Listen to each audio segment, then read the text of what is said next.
बिस्मिल्लाहिर्रहमानिर्रहीम। मोज़े नाज़रीन, मेरा नाम नासिर गुंदल है। आज गुंदल ग्रुप ऑफ मार्केटिंग के प्लेटफॉर्म से मैं आपकी खिदमत में हाज़िर हूँ। देर आए दुरुस्त आए।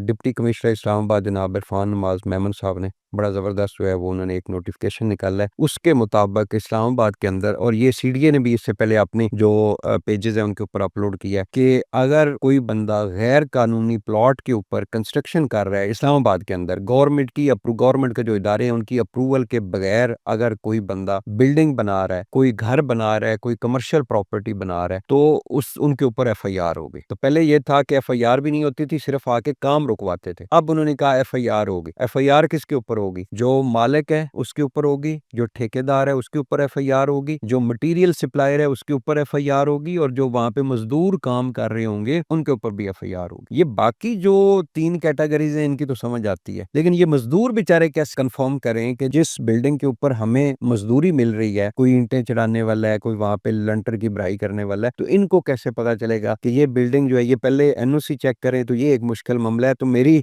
डिप्टी कमिश्नर इस्लामाबाद जनाब इरफान नवाज मेमन साहब से और चेयरमैन सीडीए से गुजारिश है कि ये मजदूरों को बख्श दें, बाकी जो मालिक हैं उनको बेशक आप रगड़ा दे दें। और मैं समझता हूँ ये जबरदस्त इकदाम है। अल्लाह कसम, ये पंजाब के अंदर इंक्रोचमेंट का वो एक बहुत बड़ा एक्शन जो है वो पंजाब गवर्नमेंट ने चलाया है। बहुत सफाइयां हो गई हैं, कितने बाजार जो है वो साफ हो गए। रावलपिंडी बाजार, और रावलपिंडी के बहुत सारे बाजार थे, लाहौर के अंदर थे। तो ये पाकिस्तान के अंदर यकीन करें बड़ी अजीब सी एक कैफियत है। इदारे जो है उस तरीके से काम नहीं कर रहे। पहले जो है वो कराची के अंदर खरबों रुपए का ऐसा एक स्कैंडल आ रहा है कि गवर्नमेंट के इदारों ने ही वो प्लॉट अलाट किए हैं, लेकिन उन उन प्लॉट्स को वो अलाट कर नहीं सकते थे हाई राइज बिल्डिंग के लिए। तो अब जो है वो पिछले दिनों वो सुप्रीम कोर्ट ने भी फैसला दिया था, हाई कोर्ट ने फैसला दिया था, वो कुछ बिल्डिंग उन्होंने गिराई भी है। तो ये जुल्म है, मैं समझता हूँ गवर्नमेंट के डिपार्टमेंट को। उनको पता है कि ये गवर्नमेंट की लैंड है, या ये बंदा फलां जो है ये कंस्ट्रक्शन कर रहा है। हमारी इधर बहुत सारी हाउसिंग सोसाइटियां जिनके अंदर एलओपी की खिलाफ वर्जियां हो रही हैं। मिसाल के तौर पे एक कमर्शियल है, एक हाउसिंग सोसाइटी का एक ब्लॉक का, उसके अंदर 10 कमर्शियल प्लॉट है। तो 7 जो है वो मुख्तलिफ कैटेगरीज के प्लॉट होते हैं। कोई हॉस्पिटल का प्लॉट होता है, कोई कम्युनिटी सेंटर का प्लॉट होता है, कोई मस्जिद का प्लॉट होता है, स्कूल का प्लॉट होता है। तो ये सारे प्लॉट भी उन्होंने कटिंग करके बेच दिए, वहां पे कमर्शियल प्लाजे बन रहे हैं। और सीडीए जब कमर्शियल प्लाजा बन जाता है तो उस वक्त उसको आके सील कर देता है, क्योंकि उस वक्त तो वो जो